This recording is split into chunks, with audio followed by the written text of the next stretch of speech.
We often find ourselves caught up in regrets from the past and worries about the future.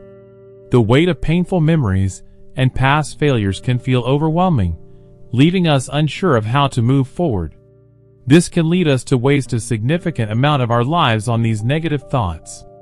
However, the ancient philosophy of Stoicism offers a powerful remedy to this cycle of regret and anxiety. The Stoics understood that while we can't control every circumstance, we can control our responses. By learning to accept what is within our power to change and what is not, we can free ourselves from the suffering caused by clinging to the past or fearing the future. This wisdom is reflected in the teachings of Seneca, Marcus Aurelius, and Epictetus. They remind us that fixating on past pains or worrying about potential future suffering robs us of the present moment, the only reality we truly have. To avoid regret, focus on the present and embrace what you can change right now. Chapter 1. To avoid regret, focus on embracing the present moment. Embracing the present moment. Life is very short and anxious. For those who forget the past, neglect the present, and fear the future. Seneca. Regret is like a thief that steals our ability to live in the present moment fully when we spend too much time thinking about past mistakes and losses. We are essentially forgetting them.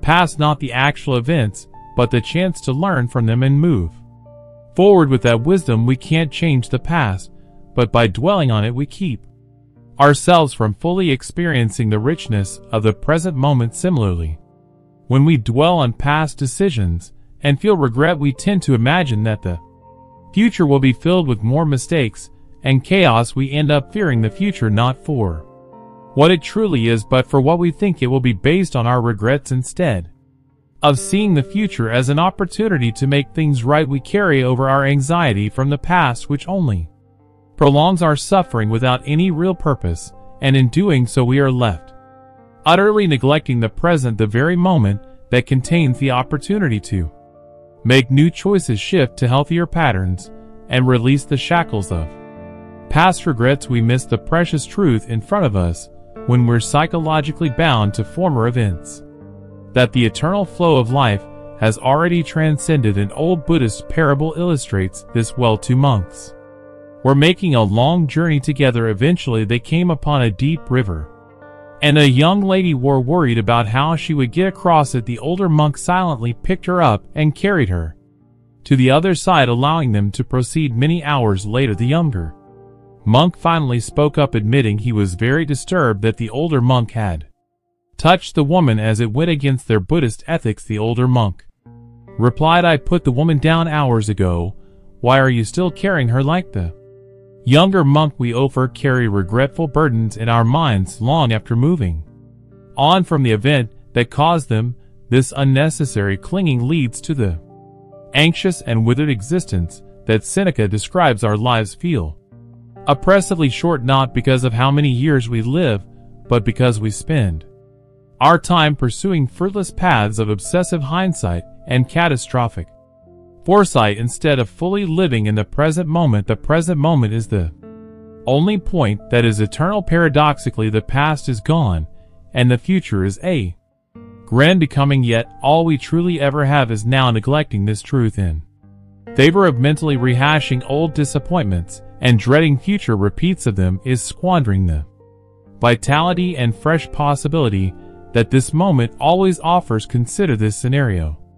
Picture someone constantly weighed down by regret over a past relationship or marriage that didn't work out. They dwell on what they could have done differently and are tormented by thoughts of what might have been. Meanwhile, they have the chance to start a new relationship with someone wonderful, but they are unable to fully embrace this opportunity because their past grief and self-judgment still haunt them. As a result, they miss out on the possibility of forming new happy connections because they are stuck in the past. It's essential to let go of the lingering pain from past experiences and fully embrace the present and future. Or consider the professional who made a terrible mistake early in their career that led to consequences like firing or demotion. Of course, they feel deep regret throughout the events, but suppose they remain endlessly absorbed in remorse and shame. In that case, they will be blinded to the insight their transgression offered and their ability to apply that learning toward achieving true mastery in their work and becoming an upstanding success. The path forward remains covered. If we overindulge in rearview mirror reflections that provide no new perspectives, the Stoics understood that while we cannot control what has happened or alter events already etched into the past, we command sovereignty over how we choose to meet the new moment we have entered. Will we contaminated by carrying excess baggage from before, or will we arrive fully present and ready to engage wisely with a fresh mind in any scenario where regret threatens to consume us? We must pause and firmly reorient ourselves to this present reality alone. The past can be a teacher but never a resident to which we endlessly return. With mindful presence, we accept what has occurred, discern any worthy lessons, and immediately turn our attention to the living truth and what virtuous thoughts or actions it now makes possible. Seneca suggests that we can avoid feeling hollow and anxious by staying connected to the past, present, and future. We should remember the past by understanding its significance without getting stuck in its specific details. To prepare for the future, we should strengthen our judgment to make wise decisions in the present, instead of being consumed by worries and regrets from the past. By fully engaging with the present, we can avoid neglecting either the past or the future, as the present is the only moment that truly matters. Does this mean never reflect on our regrets or learning from our mistakes? Of course not. We should regularly take time to evaluate our lives, celebrate our successes, acknowledge our failures, and use the lessons we've learned to grow and become wiser. The Stoics oppose the constant, uncontrolled cycle of guilt, anger, and fear that can prevent us from being present and finding peace. Imagine being out for an evening stroll and coming across someone sitting on a park bench, clearly ruminating hard on something weighing heavily. You inquire about their sorrows, and they reveal deep regrets over a failed business venture years ago that left them in financial ruin. As the sun sets, you may acknowledge the gravity of those challenges, but then ask, what does obsessively returning to that particular past instance do to improve your life right now in this present moment? Will stewing on that regret produce any new ideas or paths forward, or is it simply reopening an old wound that has already been cauterized by the progression of time and events? The Stoic walking beside you seeks not to invalidate or minimize their friend's regretful emotions, but to shed light on the truth that beyond reasonable self-reflection, compulsively carrying those burdens only serves to neglect the present's powerful opportunity to start fresh and build anew. The pain happened and is understandable to feel, but to relive it endlessly denies the profound gift of being here now, with another chance to do things better aligned with past. When we experience loss or make mistakes, the important thing is to recognize when these feelings start to take over, and to learn how to shift our focus back to the present. Even when it's hard, we can find new opportunities in the present, even if we have to look through the lens of past mistakes. Just like a sailor adjusting course and changing weather, we can make intelligent decisions to navigate challenges while embracing the opportunities of the present moment. So, when the discomforts of regret arise, pause, breathe, reflect with care on any worthy lessons, and then decisively return your full attention to engaging with the realities in front of you right here and now. That is where your future pathway toward growth and even the transcendence of old pains will be found. Not in the rear-view mirror where only the past shadows remain, but on the rising horizon, horizons illuminated by your awake presence. There, as Seneca reminds us, our lives will feel most vibrantly rich instead of short and anxious. A whole life awaits those who resist reliving what was and drink deeply from the timeless stream of present moment awareness. Break free from the shackles. Chapter 2. Break free from the shackles of past and future suffering.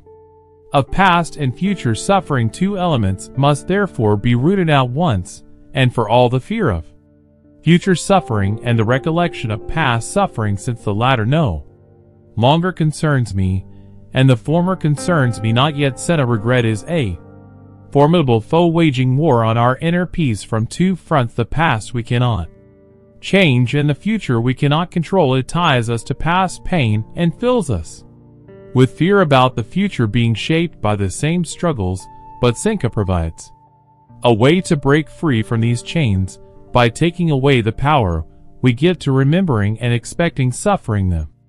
Recollection of past suffering serves no practical purpose other than to reopen sealed wounds and drain our present vitality. Whatever happened to trigger that suffering has already passed into history and cannot be changed. The only reflection we should have on such events is to learn from them and guide our present actions, then promptly return our minds to the present moment, free from the burden of traumas that no longer exist outside our perceptions. A person who regrets the end of a past relationship gains nothing by constantly replaying its demise. The relationship is over and both parties have moved on. Continually dwelling on how it fell apart only creates unnecessary emotional pain. Is in the past, and we should avoid obsessing over it. Instead, we should focus on healing and directing our energy towards life's new opportunities. Similarly, the fear of future suffering involves creating scenarios of potential horror that may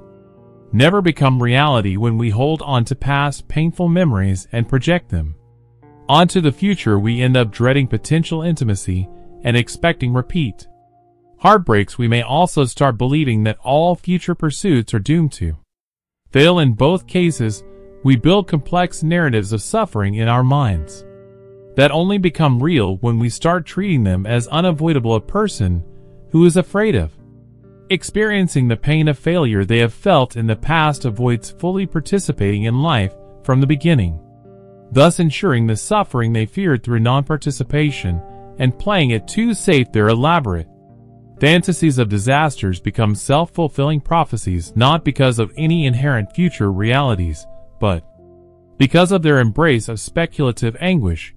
When we indulge in obsessing over memories of pain, while simultaneously panicking about those pains being repeated endlessly, we slip into what Stoics call the double bind, neither being fully present and prepared for the new circumstances before us, nor mentally unencumbered to make our best choices clear-mindedly. Our anxieties imprison us between twin cells of past and future torment, while the closest we ever get to peace is in dismissing both as mirages distracting us from the true here and now through which our freedom lies. To free ourselves from this situation, Seneca suggests a radical approach. We should stop dwelling on past pains and refuse to give any importance to potential future pains. In other words, we need to develop selective amnesia about anything that might hold us back and regret or cause us to worry about what could happen. By adopting the attitude of the past doesn't concern me yet, and the future no longer concerns me, we can detach ourselves from both the past and the future, thus breaking the cycle of suffering. This does not mean denying that complex events happened or could happen. The Stoics were not naive about life's potential challenges. It means acknowledging their impact only at the precise moments they occurred or would eventually happen, while safeguarding our present autonomy from being dominated by memories of past pains or dwelling excessively on feared futures. Pain has an opportunity to enter and leave our core, but it can only establish permanent residence if we continually renew its lease. A prime example is the grieving process after losing a loved one. In the beginning, the stabbing anguish of that absence is completely present and inevitable. The loss is raw, new, and all-consuming. In those times, we cannot avoid that past suffering replaying itself vividly. No spiritual practice can immediately override those intense human emotions of grief. However, as time passes and we adjust to our newly shaped reality, there comes a point where continuing to linger obsessively on every regretful memory serves no further purpose. We must put that pain's pictures into their proper frame of remembrance, but not drag them into this present moment and insist on reliving them wholly and vividly as we did when it was fresh. To the contrary, doing so is to ignore Seneca's wisdom. We Defy the truth that the latter no longer concerns me, and instead keep that part of our consciousness continually tangled in an ending that has already ceased being part of our immediate story. In grieving, we consistently look ahead with worry, as well, wondering how we'll navigate this new existence without our loved ones. Light warming it, we conjure up endless fear scenarios. How will I make it through future events without them by my side? What if their absence is so devastating it destroys my will to go on living joyfully and purposefully? In doing so, Seneca notes, we forget the former concerns me not, yet the imagined future scenarios we worry about may never happen as we expect. Even if some version of them does occur, worrying about them in advance only drains us of the energy we need to be fully present as we move forward step by step. Whether in regret or excessive worry, these twin tendencies remain our greatest lurking psychological sabots, threatening to swallow us in recursive self-torture. When we get trapped in their clutches, we lose access to the true wealth and vitality of living open-eyed in the moment. Seneca's antidote is to muster the willpower of radical presence, resisting the impulse to turn past and future into bottomless fonts of rumination and anxiety. We must confine our challenges to their proper moments and embrace the profound liberty that presence brings in insulating us from regret's haunted refrain or panic's obsessive dress rehearsals of doomsday. Does this mean ignoring all past lessons and never considering future contingencies? Of course not. The Stoics were immensely proactive and prepared people. It means relocating those considerations to their proper domains, instead of allowing them to contaminate our experience of this inviolable present moment with unnecessary burdens. The pain happened, make peace with it. The obstacles ahead may or may not arrive as imagined. Be prudent but not pained by the fantasizing. Then breathe fully into what surrounds you right here, right now. This judicious presence is the key to living authentically without regret, devouring us from both sides. Like a masterful commander on the battlefield, we take stock of prior tactical missteps to sharpen our understanding while planning contingencies based on potential new attacks. But we do not get caught licking old wounds while cowering at hypothetical future wounds. Instead, we keep our minds keenly attuned to the ever-evolving terrain, reinforcing our troops, leading the charge, and making decisive movements to ensure victory. The past becomes but a memory to strengthen us. The future an eventuality left to unfold as it will through our right actions now. Yes, suffering is inevitable in life. To some degree we will all make mistakes, no losses, and inevitably vacate this earthly plane. But Seneca reminds us that no matter what trials befell us previously, or what imagined trials lie ahead, the present is always a blank slate for transcending regret and fear. The now is sacred ground, stretching endlessly, upon which we can build a new you and make wiser choices if we let go of past pains and future panics that would otherwise sabotage this profound opportunity. It is the height of wisdom to approach life with equanimity, drawing upon knowledge from previous experiences without referring them while preparing with prudence for eventualities we cannot control without becoming hostage to dreading them. Herein lies our ultimate freedom, being everywhere present and therefore fully armed to craft our most masterful existence, freed from regret's twin prisons of reliving what was and preying what may never come to pass. You possess only the eternal present, then remind yourself that past. Chapter 3. You possess only the eternal present, and future have no power over you, only the present, and even that can be minimized. Marcus Aurelius, while Seneca instructs us to root out obsession with former and potential future sufferings, Marcus Aurelius builds on this by bluntly reminding us that the past and future are metaphysical phantoms that we falsely allow to haunt our hearts and minds.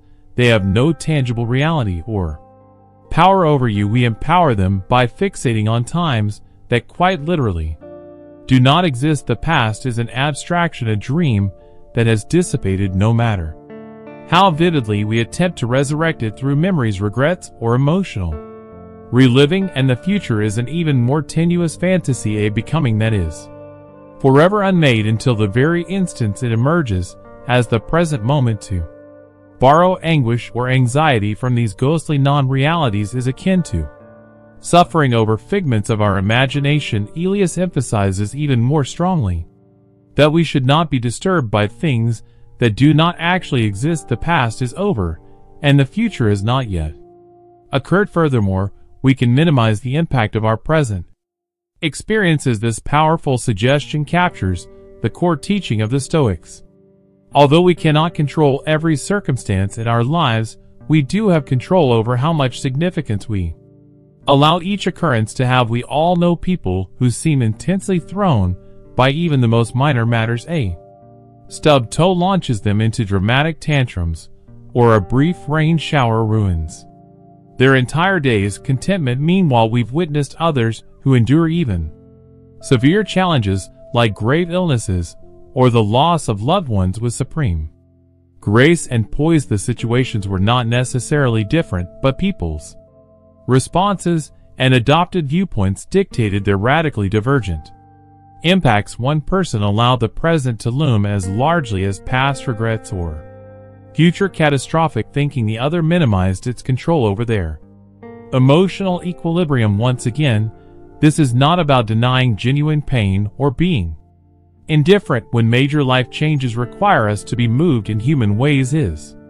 It's about consistently allowing small things to occupy a large space in our minds to the extent that our experience of the present becomes exaggerated into overwhelming concerns, disrupting our clarity and balance. When we follow Aurelius's advice to reduce our reactivity to the flow of thoughts, feelings, and impulses that carry us through each new moment, we enhance our ability to face life's blessings and challenges with true composure. So we are charged with a threefold practice: 1. Not lending legitimacy to wallowing in the non-reality of the past. 2. Not infusing the non-reality of the future with our fearful fiction. 3. Meeting the grand truth of the present as lightly and purposefully as possible. This ultimate vigilance over what we allow to linger in our head space liberates us to face each brilliant moment as it blooms openly, without yesterday's regrets or tomorrow's dreads crowding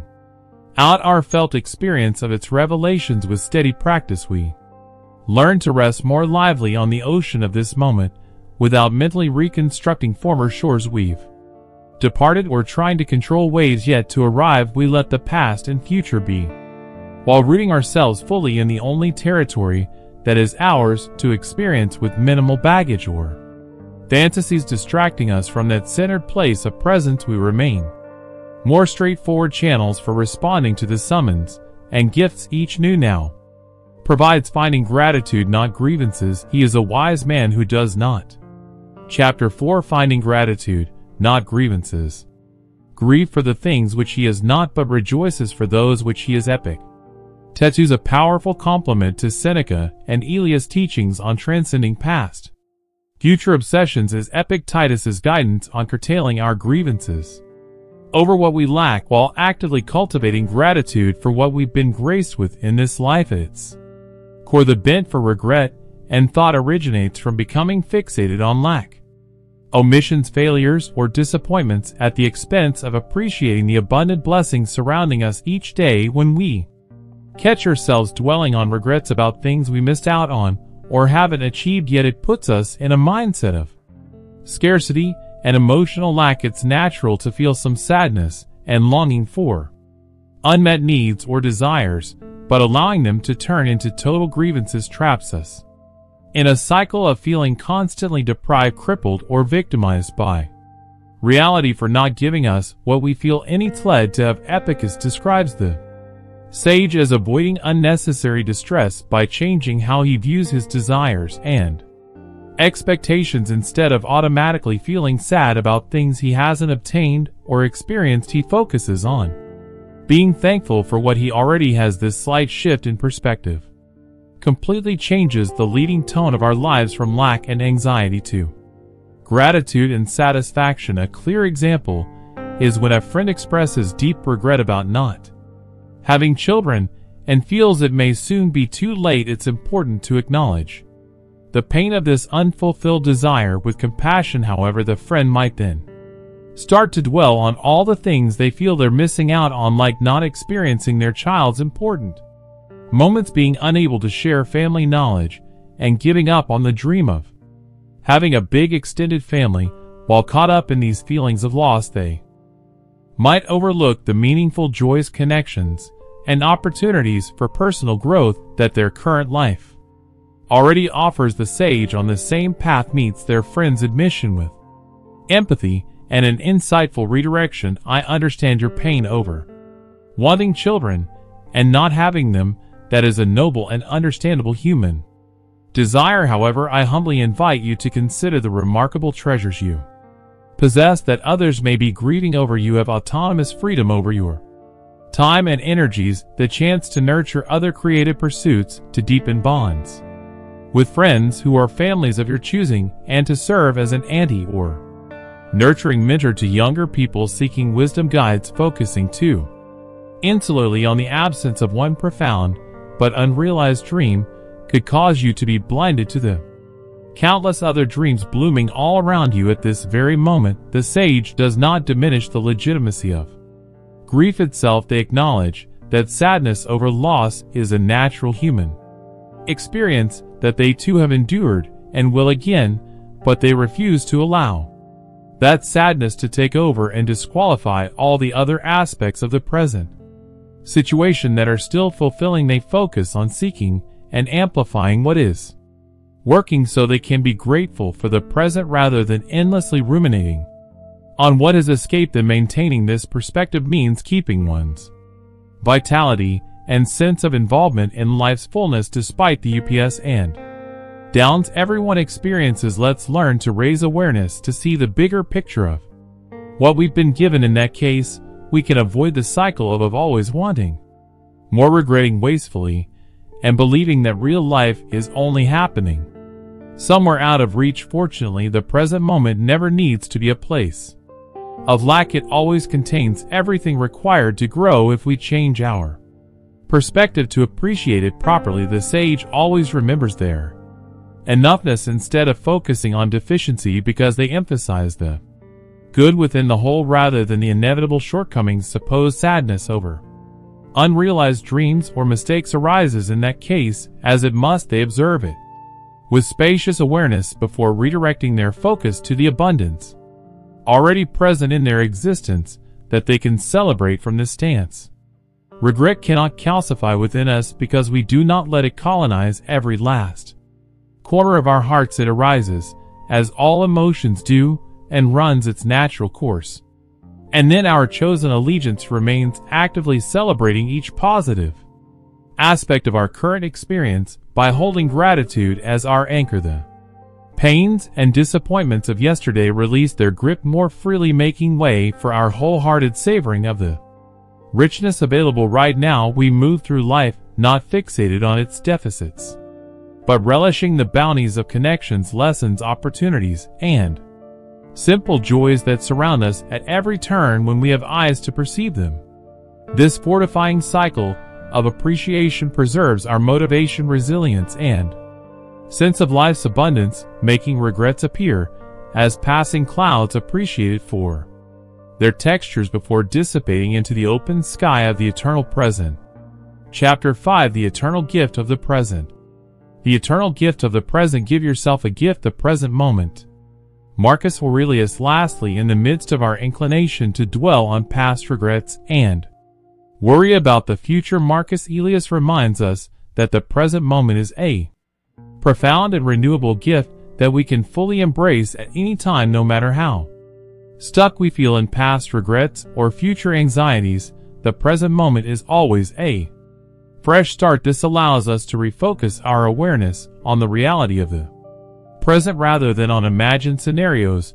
To give yourself the present moment is to reclaim your sovereign agency over where you place your attention and which aspects of the vast happening you allow to take precedence in your inner experience. It is to consciously divest from compulsive looping thoughts about what was or maybe and realign your mind with what is here and now, in all its richness and possibility the miracle of the present is that it always remains available no matter how far afield our awareness may have strayed into regrets or catastrophic imaginations. It patiently awaits our return like a faithful admirer ready to embrace us anew the moment we turn our gaze and hearts toward its argent offerings. To access this gift requires no grand striving esoteric wisdom or strenuous effort, only a subtle pivot of perception, a gentling reorientation to the simple truth of this eternal moment we perpetually inhabit but often forget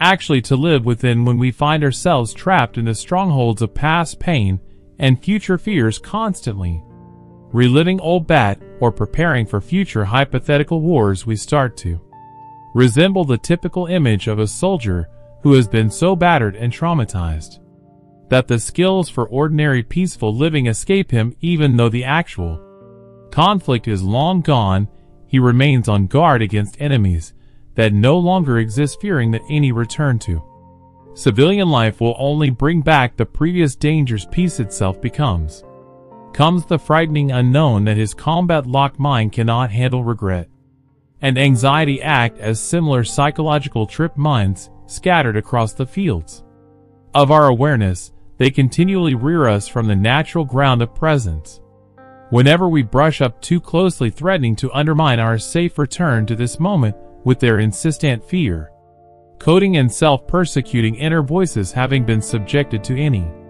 painful landmines from the past or panic attacks about the future's horizon, our consciousness becomes institutionalized to the war zone of chronically departing the present as a protective mechanism. As long as we continue to defend ourselves by preparing for past or future challenges, we prevent ourselves from accessing our most important source of strength and nourishment, the gift of the present moment. This present moment is always available to us, and it remains our unbreakable sanctuary, no matter how strongly we may feel tempted to neglect it.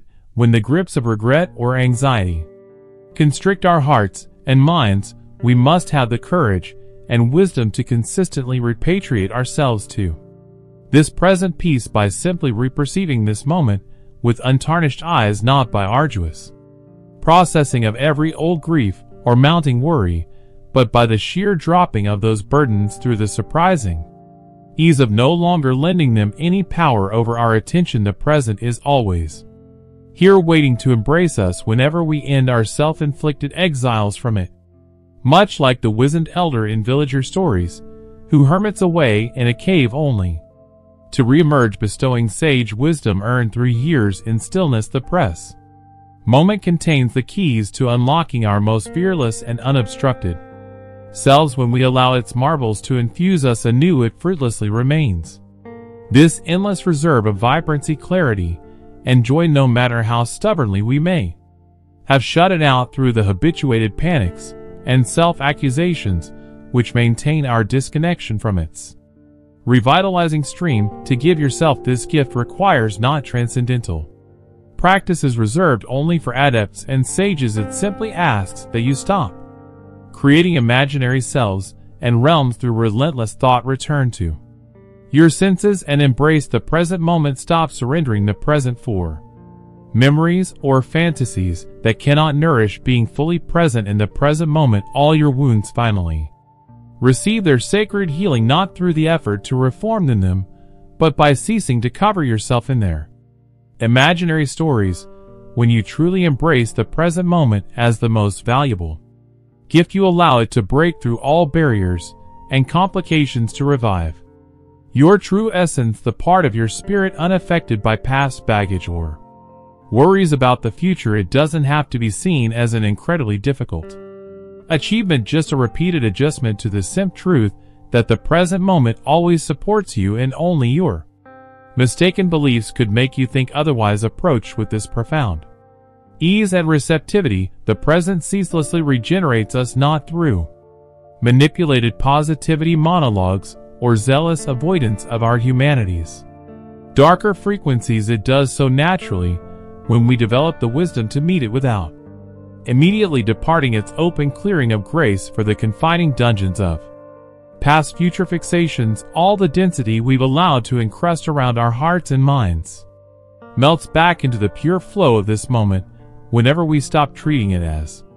In embracing the present moment, we gain clarity on how our past miseries, marked by excessive regret or anxiety, were ultimately self-imposed choices that kept us from our greatest birthright, the conscious participation in the vibrant dance of life unfolding within and around us right now. Our previous struggles arose from dwelling on past echoes or worrying about future uncertainties. The present moment is the abiding truth of our existence, which we can meet with calm and celebration. Our core self derives meaning, purpose, and joy from this moment. Gift yourself this realization with fierce generosity. In every new instant, release the burdens of the past and the anxieties of the future. Lay down the baggage that tempts you to reject the brilliance of the present. Let go of the struggle, clear the haze of conflict, and surrender gratefully to the continuous return to the now. When you hold the present moment lightly, it reveals itself as the only real gift you ever truly receive, and everything you need to fully appreciate it.